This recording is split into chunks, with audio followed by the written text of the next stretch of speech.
தமிழ்நாடு தூய்மை பணியாளர்கள் நல வாரியத்தில் 10 லட்சம் உறுப்பினர் சேர்க்கை மேற்கொள்ள நடவடிக்கை எடுக்கப்பட்டு வருவதாக அதன் தலைவர் திப்பம்பட்டி ஆறுசாமி ராமநாதபுரத்தில் நடைபெற்ற நிகழ்ச்சியில் நலத்திட்ட உதவிகளை வழங்கிய பின் தெரிவித்தார். ராமநாதபுரம் மாவட்ட ஆட்சியர் அலுவலக கூட்டரங்கில் தாட்கோ மூலம் தமிழ்நாடு ஆதி திராவிடர் வீட்டு வசதி மற்றும் மேம்பாட்டுக் கழகம் மூலம் தமிழ்நாடு தூய்மை பணியாளர்கள் நலவாரிய உறுப்பினர்களுக்கு நலத்திட்ட உதவிகள் வழங்கும் நிகழ்ச்சி நடைபெற்றது. நிகழ்ச்சியில் மாவட்ட ஆட்சியர் சிம்ரன்ஜீத் சிங் காலோன் தலைமை வகித்தார். பரமக்குடி சட்டமன்ற உறுப்பினர் முருகேசன் அவர்கள் முன்னிலை வகித்தார். தமிழ்நாடு தூய்மை பணியாளர் நலவாரிய தலைவர் தீபம்பட்டி ஆறுசாமி தூய்மை பணியாளர்களிடம் கோரிக்கைகளை கேட்டறிந்தார். இதன் பின்னர் 10 பயனாளிகளுக்கு 45,500 மதிப்பிலான நலத்திட்ட உதவிகளை வழங்கினார். இதைத் தொடர்ந்து செய்தியாளர்களிடம் கூறுகையில், தமிழ்நாட்டு முதலமைச்சர் ஐயா தளபதி அவர்கள் இவருடைய வாழ்க்கை மேம்படுவதற்காக நலவாரியத்தின் மூலமாக பல்வேறு நலத்திட்டங்களை அறிவித்திருக்கிறார்கள். இந்த வாரியத்திற்கென்று ஒதுக்கப்படுகிற பணம் வேறு எந்த துறைக்கும் எடுக்கக்கூடாது என்ற உத்தரவும் தந்து நலவாரிய பணியாளர்களுக்கு விபத்து காலம், இயற்கை பேரிடம், அதே போல உயர்கல்வி படிப்பதற்குண்டான பணம், திருமண உதவி திட்டம், வயதான காலத்தில் OAP உதவி திட்டம், கண்ணொளி வழங்கும் திட்டம், கண் கண்ணாடி வழங்கும் திட்டம் போன்ற பல்வேறு திட்டங்களை இங்கே நம்முடைய நலவாரியத்தின் மூலமாக நிறைவேற்றியிருக்கிறார்கள்.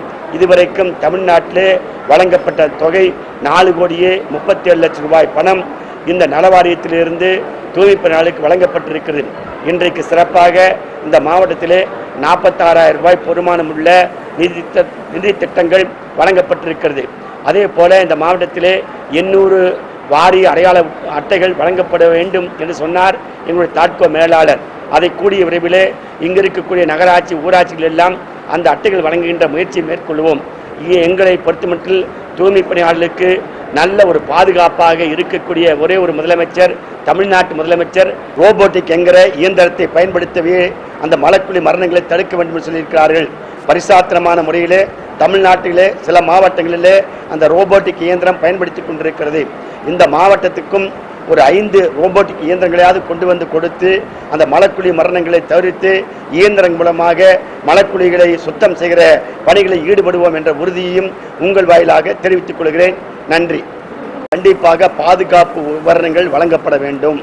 அப்படி வழங்கப்படாத எந்த அதிகாரி, எந்த நிர்வாகம் இருந்தாலும் மாவட்ட ஆட்சித்தலைவர் கண்டிப்பாக கடும் நடவடிக்கை எடுப்பார். அதே போல சம்பளத்தை பற்றி சொல்றீங்க. நாங்கள் இப்போ அரசில் இருக்கிறோம். எனக்கே மாதம் ஒரு சம்பளம் வருதுன்னா 5ஆம் தேதிக்குள்ளே எனக்கு சம்பளம் வந்தால் தான் நான் வீட்டில் சாப்பிட முடியும். அதே மாதிரி தூய்மை பணியாளருக்கும் அந்த 5ஆம் தேதிக்குள் சம்பளம் கண்டிப்பாக கொடுக்கின்ற முயற்சியை மேற்கொள்வோம். அதற்காக மாவட்ட ஆட்சித்தலைவர் யார் இழுத்தடிக்கிறார்களோ, யார் காலதாமம் செய்கிறார்களோ அவர்கள் மீது நடவடிக்கை எடுக்க நான் முடிவெடுக்கிறேன் என்று மாவட்ட ஆட்சித்தலைவர் சொல்லியிருக்கிறார். இந்த வாரியத்தில் இருக்கிற உறுப்பினர் எண்ணிக்கை 3,20,000. வெறும் 20,000 பேர் இருந்தாங்க.